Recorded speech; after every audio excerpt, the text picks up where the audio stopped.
certains aspects d'un conflit passent à l'histoire plus que d'autres, et éclipsent de ce fait ces secteurs restés moins connus. Nous pourrions en dire ainsi des trois grandes batailles d'Alexandre, lors de sa campagne, soit celle du Granique, d'Issos et de Gaugamélès, qui éclipsèrent maints autres aspects de sa campagne perse par leur côté décisif. La même chose pourrait se dire de la terrible offensive italienne d'Hannibal, lors de la Deuxième Guerre punique, qui éclipsa certains autres théâtres tels que celui d'Espagne, de Sicile, et ce, par l'ampleur de ces batailles et le génie de celui qui les mena. Sur une guerre plus moderne, nous pourrions certes parler du terrible front de l'Ouest, lors de la Première Guerre mondiale, qui dissimula, par l'intensité du carnage s'y déroulant, une grande partie des autres fronts, tels que celui de l'Est, d'Italie ou du Moyen-Orient. C'est ainsi que des offensives telles que celle de Verdun, de la Somme, sont historiquement très connues. Si par exemple, on les compare à d'autres, comme la redoutable offensive Broussilov, qui en 1916 mit en pièces les défenses austro-hongroises, permettant de ce fait aux Italiens de respirer durant quelque temps. Dans un combat singulier opposant mon personnage, Bad Baileys, à un personnage nommé Cat Redfish, nous tenterons plus ou moins de remettre en contexte l'offensive Broussilov, menée par le général russe du même nom, et qui, bien qu'elle fût qualifiée de succès total, fut un carnage atroce déchaîné par la technologie de ce temps, fléau d'une génération sacrifiée. Place au combat!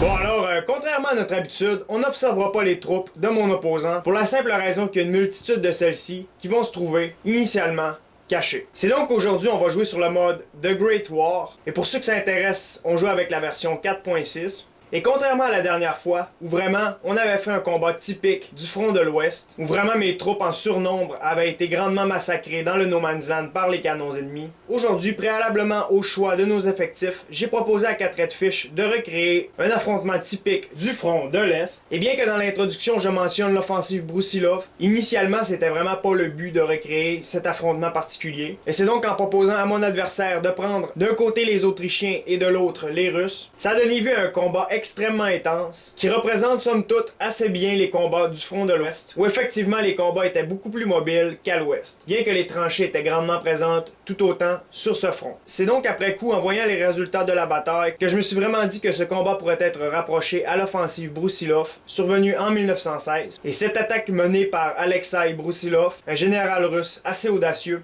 a complètement surpris les défenses autrichiennes, et c'est donc qu'aujourd'hui, avec un peu d'imagination, on va tenter de se replonger dans le cœur de cette offensive, mais plus précisément peut-être lors des derniers sursauts de l'attaque russe. Je tiens donc à préciser encore quelques petits détails. Durant l'offensive Broussilov, les effectifs des deux côtés étaient vraiment à peu près les mêmes. Et les Russes avaient peut-être un avantage numérique d'un peu moins de 5% si on les compare aux Autrichiens. Leur avantage se situait donc au niveau de la surprise. Et aujourd'hui, lors de cette recréation non désirée, puisque vraiment, admettons, Cat Redfish n'avait pas le mandat d'être offensif, les effectifs vont donc être à peu près les mêmes. En fait, si je me trompe pas, je possède peut-être l'équivalent d'une unité de plus que Cat Redfish, mais en revanche, ce dernier a vraiment beaucoup plus de troupes d'élite, notamment les gardes impériaux ou les bataillons de carabiniers sibériens. Pour ma part, mes troupes situées à ce niveau-ci, c'est vraiment essentiellement de la milice ou des troupes régulières, et derrière ici, j'ai 4 unités de réserve, qui vont être mes troupes de choc impérial. Et vraiment, durant l'offensive Broussilov, les troupes régulières n'étaient vraiment pas très zélées, et leur morale était très bas, si on les compare aux Allemands qui sont venus stabiliser leur front au cours de l'offensive, et qui vraiment ont été un adversaire redoutable pour les Russes. C'est donc mon corps de réserve qui va à peu près jouer ce rôle durant cette recréation approximative d'un secteur de cette offensive. C'est donc que pour l'engagement d'aujourd'hui, il y avait seulement que 2 règles.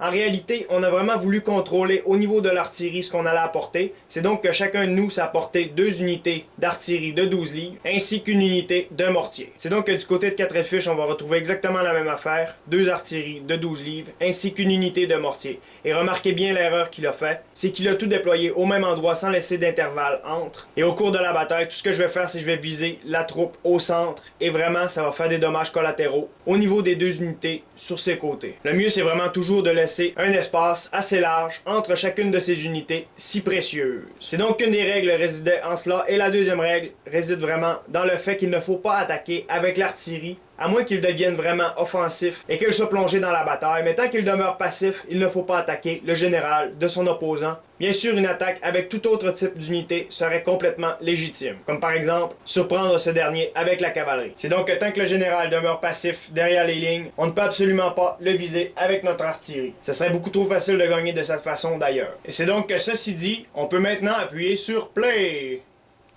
La première action que je vais faire, comme vous pouvez le constater, ça va être que je vais demander à mon artillerie de commencer à attaquer celle de l'ennemi. Et de son côté aussi, il va se mettre à tirer en ma direction au même moment où mes premiers boulets atteignent ses unités. D'autre part, alors que ces premiers boulets atteignent mes effectifs, je commence à observer ses troupes avancées. Et vraiment, je vais rapidement constater qu'il est extrêmement agressif et qu'il va jeter la totalité de son armée contre mes lignes. C'est donc que son approche initiale ne sera vraiment pas en marchant. Il va faire immédiatement courir ses troupes afin de tâcher de me surprendre sur toute ma ligne. Et c'est vraiment en voyant cette attitude qu'on peut rapprocher l'armée russe de celle employée par Alexei Broussilov en 1916. C'est donc que contrairement à 4 Redfish, je ne me presserai pas outre mesure et je vais vraiment tranquillement déplacer mes unités vers ma droite, histoire de commencer à me diriger vers son flanc. Mon but c'est donc de diriger quelques troupes vers la colline à ce niveau-ci, alors que ces troupes avancent plutôt frontalement. Je désire venir le flanquer de ce côté-ci avec mes unités. C'est donc pour cette raison que je vais apporter ma cavalerie, qui est à gauche, vers ma droite. 4 Redfish semble vraiment grandement s'attarder au niveau de mes réserves d'élite. Pour ma part, je compte vraiment davantage me concentrer où ces troupes sont le plus compactes. Et tout cela, c'est dans le but de faire un carnage immense à ce niveau.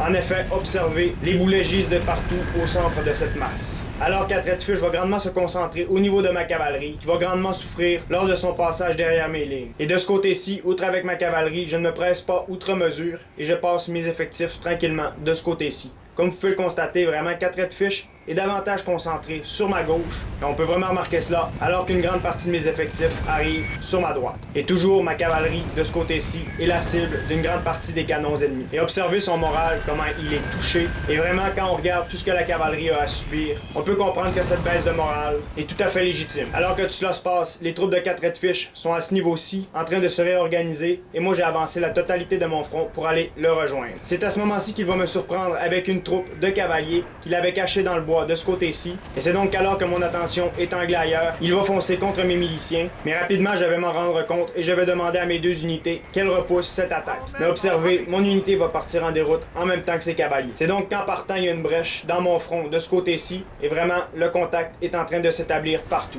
Alors voici sur ma droite, il y a une troupe de cavaliers qui s'est fait surprendre dans les bois et qui tentait possiblement de réitérer le manège qui vient de se produire. Mais 4 Redfish va rapidement replier cette dernière, qui n'a perdu en réalité que 21 unités. Alors, comme vous pourrez le constater, on est vraiment loin des mousquets de Napoléon Total War.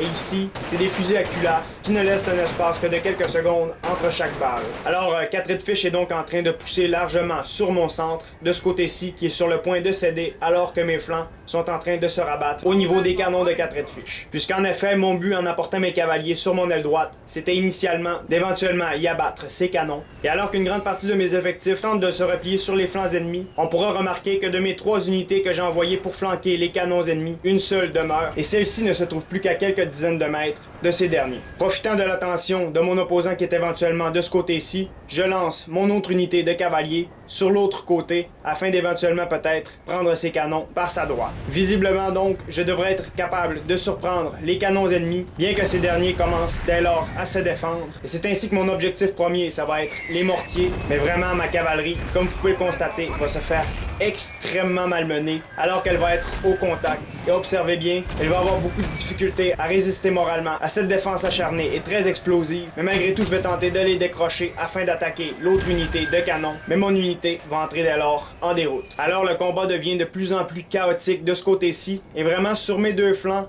mon opposant est en train d'essayer de me flanquer, alors que sur mon centre, vraiment je ne suis pas si fort que ça.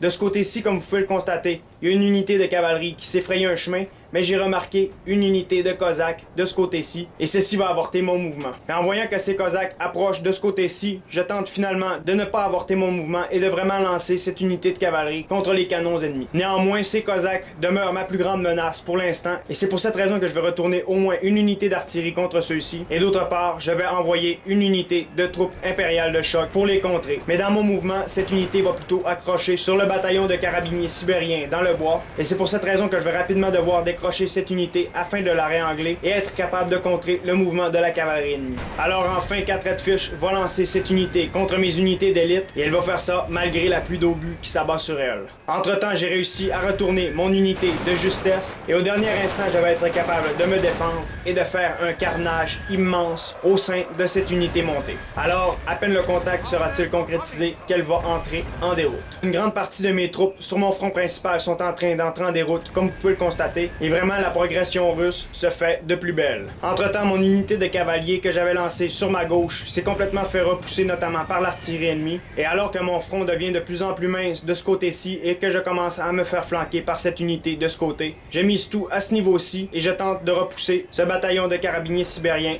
qui sort du bois. Et vraiment, ça va donner vie à un échange assez intense de ce côté-ci. C'est de ce côté-ci que se joue la victoire, mais complètement sur l'autre aile, j'ai réussi à repousser une attaque de la cavalerie ennemie et je vais pouvoir dorénavant me replier de ce côté-ci. Au même moment, ce qui va vraiment m'aider, 2 unités ennemies de ce côté-ci vont entrer en déroute et tout cela se passe alors que simultanément, j'ai réussi à repousser les Sibériens qui sont sortis du bois. C'est donc que je vais pouvoir replier mon unité à ce niveau. Alors, subitement, la chose va vraiment mieux pour mon parti et la tendance semble s'être inversée, bien qu'il y ait une autre de mes unités d'élite de ce côté qui entre en déroute. Malgré tout, sur le centre ennemi, je continue et je m'acharne à faire entrer ces unités en déroute. Visiblement donc, je semble avoir été capable de repousser le dernier sursaut de cette offensive et bientôt, les Autrichiens vont pouvoir prendre l'initiative sur cette attaque. Alors, unité après unité, je vais tenter de les repousser en réenlignant mes unités qui se sont reformées derrière, bien que sur mon centre, cette unité semble vraiment enveloppée et si elle ne réussit à repousser ses assaillants, elle devrait sombrer assez vite. Mais au dernier instant, j'approche cette unité qui va venir l'aider à repousser celle-ci. Toutefois, comme vous pouvez le constater, la tendance n'a pas été contrée et mon unité est entrée en déroute. Alors vraiment, je vais tenter de concentrer le plus mon tir possible. Et des deux côtés, ce n'est plus que des lambeaux d'armée qui sont en train de se battre sur le front de l'Est. Et je sais très bien que de ce côté-ci, les 3 unités d'artillerie ennemies sont toujours en service et vont être bien difficiles à abattre. Sur ma droite, je monte donc une attaque avec mes unités d'élite de ce côté-ci et je vais m'en prendre aux unités d'élite russes. Et alors, au bout de quelques instants, cette dernière va entrer en déroute. Et alors, visiblement, il n'y a plus aucune unité entre moi et les canons ennemis, si on exclut cependant le général de mon opposant qui va tenter de se frayer un chemin vers la petite bâtisse que voici. C'est ainsi que l'état-major russe va laisser tomber ses quelques montures afin de tâcher de faire une résistance à l'intérieur de cette petite bâtisse. Mais on ne se cachera pas que contre une artillerie aussi puissante, la chose est totalement suicidaire. Et les faits ont prouvé ceci. Dorénavant, tout ce qui reste, c'est les 3 unités de canons ennemis, et je vais dès lors commencer à faire converger mon armée en cette direction. Mais bien sûr, ce terrible trajet ne se fera pas sans mal. Pour ma part, je vais alors concentrer la totalité de mes tirs sur l'artillerie ennemie, et tout cela alors que les lambeaux de mon armée commencent à tenter d'encercler la position ennemie. C'est donc que je vais tenter d'espacer le plus largement possible chacune de mes unités, afin que les dommages collatéraux ne se fassent pas trop sentir. Alors ma première unité va entrer en contact et va desservir une salve contre les mortiers ennemis. Et ça, elle va faire ça avant d'entrer en mêlée contre ces derniers. C'est ainsi que la totalité de mon armée va commencer à converger de ce côté-ci, mon général inclus, et le rôle de ce dernier va être ici, extrêmement capital. En effet, celui-ci va faire une charge épique contre cette unité d'artillerie de 12 livres, et au bout de quelques instants, il va bien sûr entrer au contact de cette dernière. Il va faire ça dans le but de cesser tout tir venant de celle-ci. Alors que tout cela se produit, le reste de mes unités vont bientôt, elles aussi, entrer en contact, et c'est extrêmement exténué qu'elles vont tenter de faire ceci suite à un si long combat, et une artillerie de 12 livres ainsi que l'unité de mortier ayant été repoussée,